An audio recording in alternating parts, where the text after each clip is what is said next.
nasabihan ako to do the character, yung role, ano lang, naumpisahan na nila yung movie, na hindi nila sinushoot yung character ko. Tapos, pumasok ako dun sa movie na hindi ko naman masabi na hindi ako prepared. Kasi syempre, biglaan naman din lahat nangyari. Tapos, the night before ko lang nabasa yung script before ako pumunta doon sa first shooting day.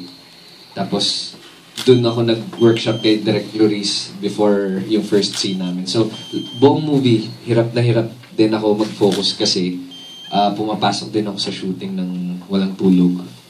Dahil galing ako sa ibang taping naman din.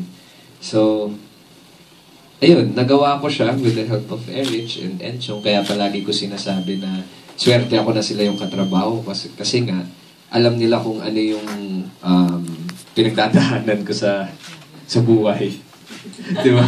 Di ba? Walang tulog. Tapos, di ba, supposedly, ano ka na dapat cranky ka na dapat, mahirap ka na dapat kausap. Pero, since mababait nga yung mga kasama ko at very generous sila pagdating sa pagbigay ng mga acting skills nila, di ba? Nagawa ko yung character na maayos. And si Direk Loris, hindi niya ako pinabayaan. Every now and then, nagbibigay siya ng tips on how to attack the specific scene.